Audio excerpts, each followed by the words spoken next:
Hello दोस्तों, आप सभी का स्वागत है।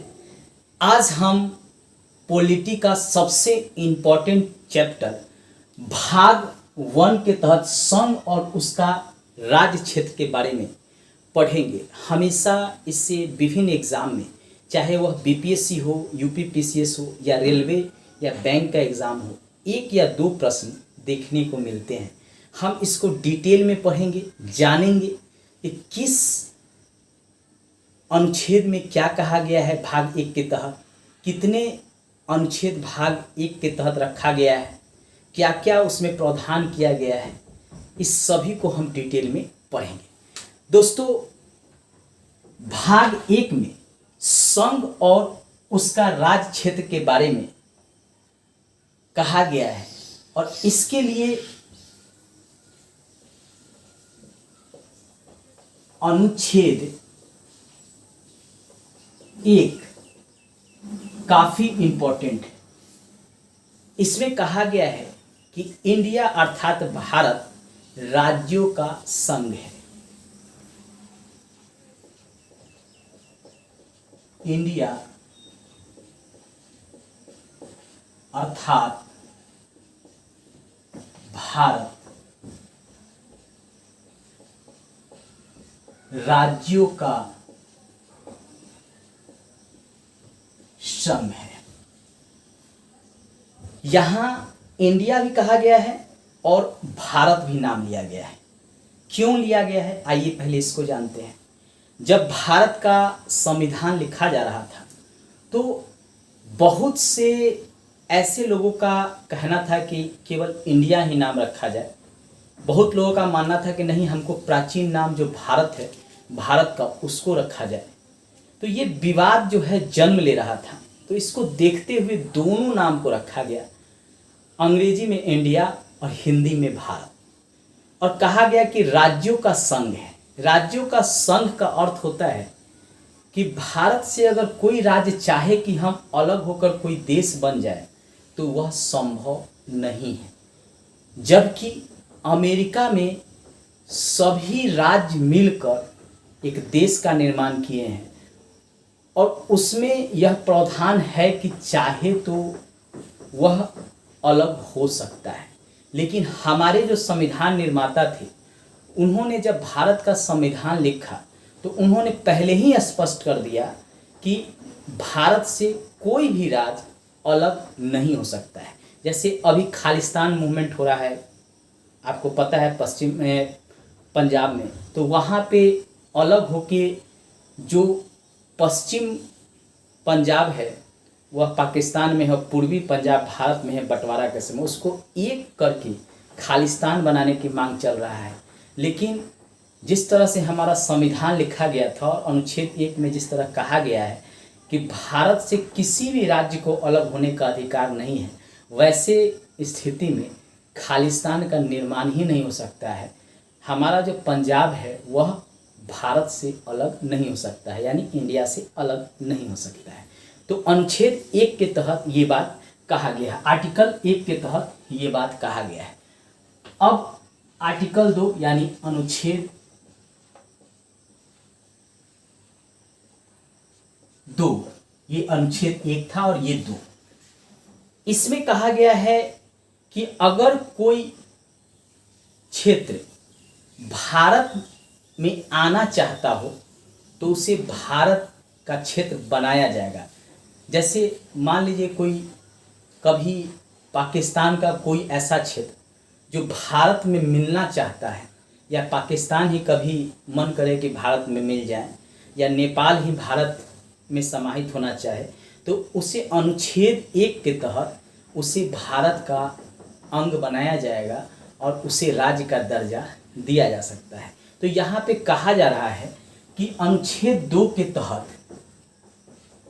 नए क्षेत्रों, यहाँ पे राज्यों कहा गया है, नए क्षेत्रों को शामिल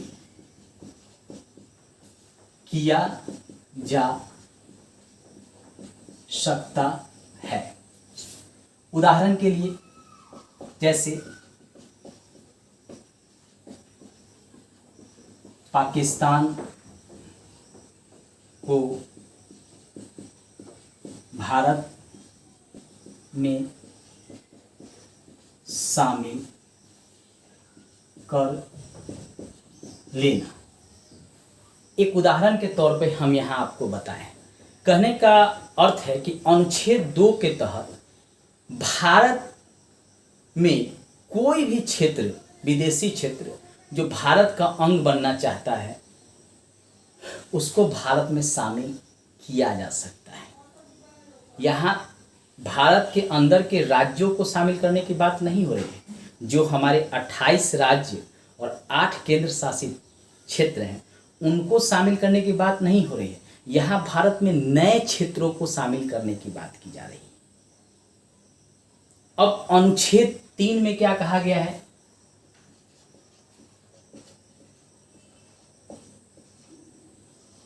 अनुच्छेद 3, इसमें कहा गया है कि नए राज्यों का निर्माण, नए राज्यों का निर्माण क्षेत्र में परिवर्तन, नाम में परिवर्तन। इसका अर्थ है कि जो भारत के अंदर राज्य हैं या केंद्र शासित प्रदेश हैं, चाहे तो संसद विधि बनाकर उनके नाम में भी परिवर्तित कर सकता है, 2 राज्यों के क्षेत्रों में भी परिवर्तित सकता है, 2 राज्यों को मिलाकर एक बड़ा राज्य भी बना सकता है, एक राज्य को विभाजित करके कई टुकड़ों में छोटे छोटे राज्य बना सकता है।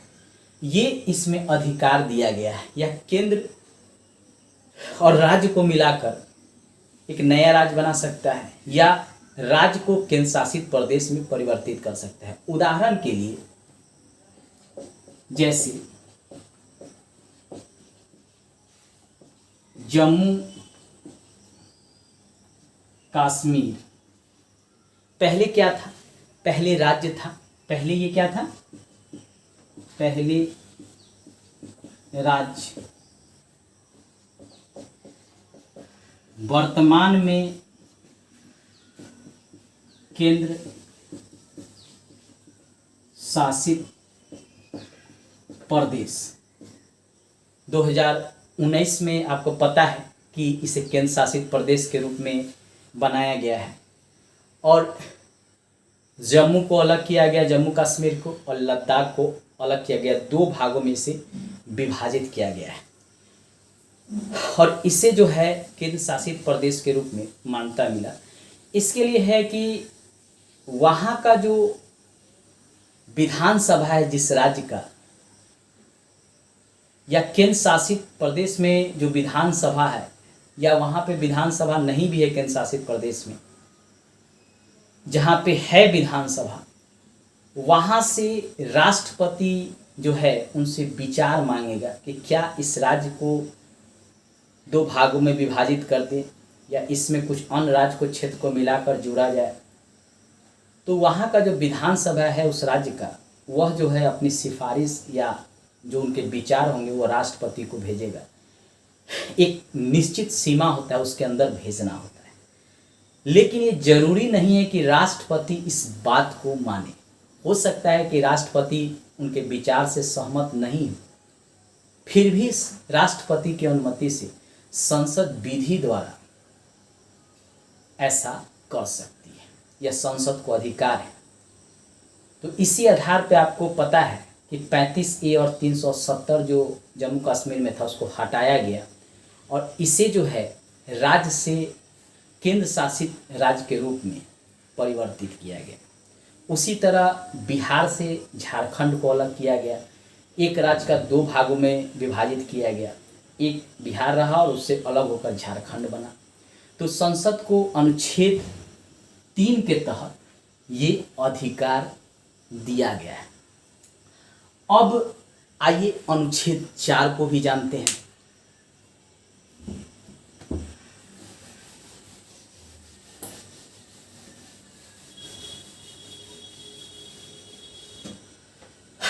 अनुच्छेद 4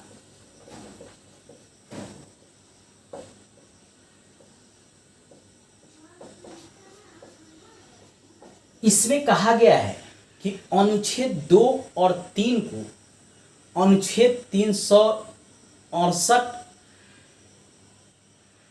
के अनुसार नहीं माना जाएगा। अब आप नहीं समझे होंगे, कहने का अर्थ है कि जो अनुच्छेद 2 में कहा गया है कि कोई भी भारत से सटा हुआ कोई भी क्षेत्र जो अभी भारत का अंग नहीं है, वो अगर भारत में शामिल होना चाहे तो उसको शामिल किया जा सकता है। अनुच्छेद 3 में कहा गया है कि नए राज्यों का निर्माण, यानी जो राज्य हैं उनको विभाजित करके नए राज्य को निर्माण किया जा सकता है। केंद्र शासित प्रदेश को राज्य में और राज्य को केंद्र शासित प्रदेश में परिवर्तित किया जा सकता है। दो राज्यों को या एक राज्य और एक केंद्र शासित प्रदेश को मिला के भी नया राज्य बनाया जा सकता है। उसको जो है अनुच्छेद 368 के तहत संवैधानिक संशोधन नहीं माना जाएगा। यानी साधारण बहुमत से भी नए राज्यों का गठन हो सकता है, उनका नाम में परिवर्तन हो सकता है। इसको अनुच्छेद 368 के तहत नहीं माना जाएगा। यानी अनुच्छेद 2 और अनुच्छेद 3 को अनुच्छेद 368 के तहत नहीं माना जाएगा। यानी साधारण बहुमत से